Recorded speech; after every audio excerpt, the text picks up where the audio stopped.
नमस्कार। सीधी बात खास मुलाकात में आज हम आपको रूबरू कराते हैं भारत देश के एक महान और बड़े कवि शशिकांत यादव जी से, जो मालवा की मिट्टी में पले बढ़े और आज कविताओं के माध्यम से पूरे देश की यात्रा कर रहे हैं।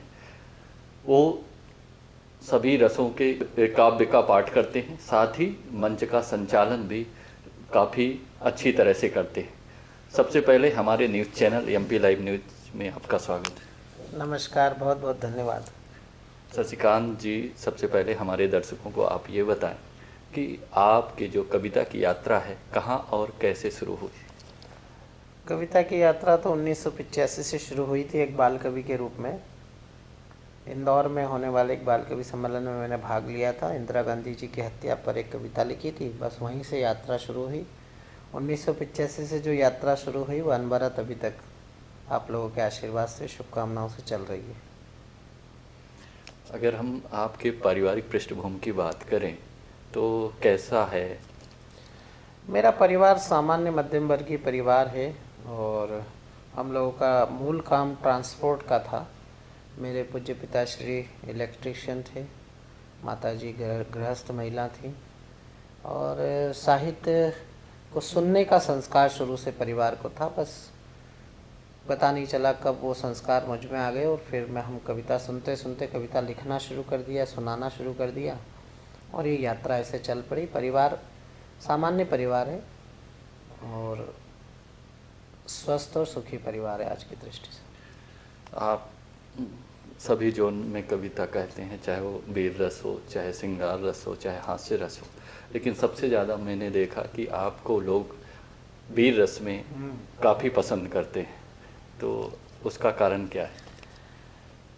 उसका कारण मूलतः बचपन से जो संघ परिवार का सानिध्य हमारे परिवार को मिला और हम सब लोग राष्ट्रभक्ति, राष्ट्रवाद, स्वदेशी इन संस्कारों में पले बढ़े, तो वो कहीं ना कहीं कविताओं में आ गया। और निश्चित रूप से प्रेम से बड़ा देश प्रेम होता है, इसलिए जनता उसे ज़्यादा पसंद करती है। लिखते तो हर रस में है, लेकिन पहचान देश प्रेम की कविताओं से है। ऐसी कोई कविता जो आपकी स्मृति में हो और उस कविता ने आपको देश का एक बड़ा कवि बना दिया हो, ऐसी कौन सी कविता है जो आपकी मनोस्मृति में?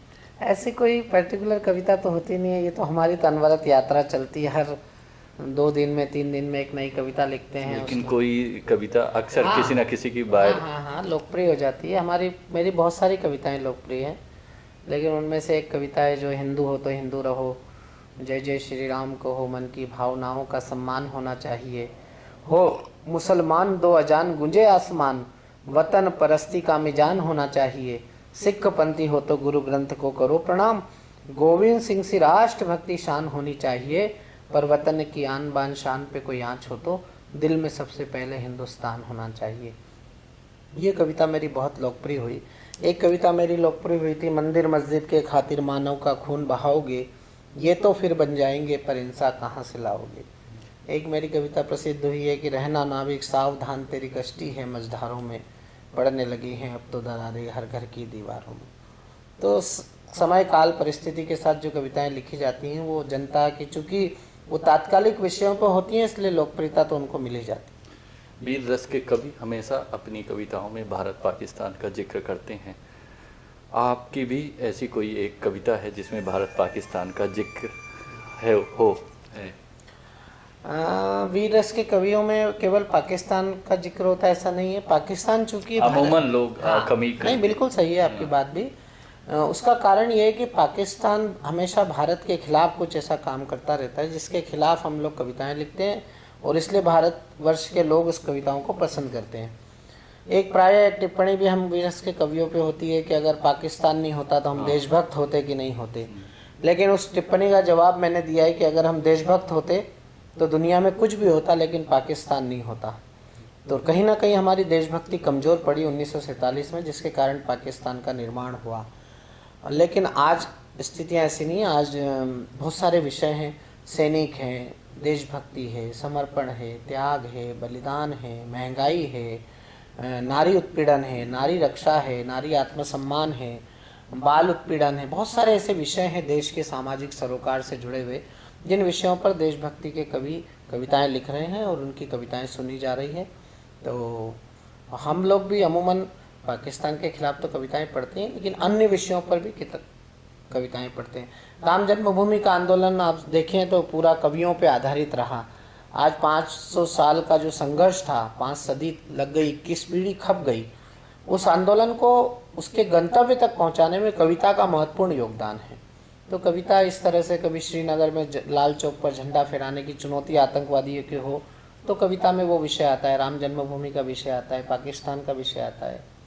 तो इस तरह से ये विषय सब अनवरत चलते रहते हैं।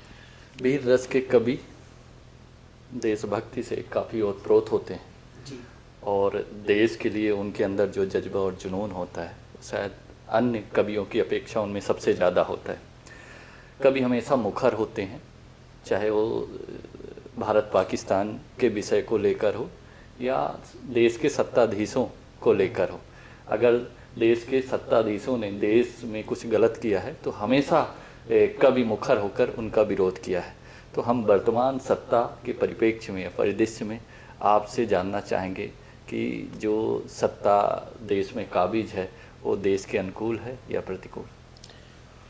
देखिए, सरकारें कभी भी अपने लक्ष्य की संपूर्णता को प्राप्त नहीं कर पाई हैं अभी तक। 72 वर्षों का तो ये इतिहास रहा है। लेकिन वर्तमान सरकार में ये संतोष की भावना है हम लोगों के अंदर, वो संतोष पूरे देश को इस बात का है कि देश के जो यशस्वी प्रधानमंत्री हैं नरेंद्र मोदी जी, वो कुछ करें ना करें, लेकिन देशभक्ति पर उनकी कोई प्रश्नवाचक चिन्ह नहीं है। जो पिछली सरकारों में जिस बात की कमी महसूस की जाती थी, जैसे धारा 370 हटाने का विषय आया, या राम जन्मभूमि के मंदिर निर्माण का विषय आया, 3 तलाक का विषय आया, समान नागरिक संहिता का विषय चल रहा है इस देश में, सीए का विषय आया, तो जिस दृढ़ता के साथ इस सरकार ने निर्णय लिए हैं, निश्चित रूप से वो प्रशंसनीय कार्य है और कभी उनके साथ हैं। लेकिन फिर भी जैसे बढ़ती हुई महंगाई, आज डीजल पेट्रोल के भाव जिस तरह से बढ़ रहे हैं, किसान जिस तरह से असंतुष्ट होकर सड़क पर बैठे हैं, सत्ता वाले बोल रहे हैं ये किसान नहीं है। अगर किसान नहीं है तो इनके खिलाफ कार्रवाई होनी चाहिए, अगर किसान है तो उनकी बात सुनी जानी चाहिए। अगर ये दोनों काम नहीं हो रहे तो कहीं ना कहीं सरकार की असफलता मानी जाएगी। इतिहास में अंकित होगा कि 100 दिन तक, 200 दिन तक किसान सड़क पर बैठे रहे। अब सरकार कहती है कि वो किसान नहीं है। किसान नहीं है तो आप चिन्हित करिए, उन्हें लोगों के सामने बताइए सच्चाई क्या है, और अगर किसान है तो फिर उनकी बात सुनी जानी चाहिए।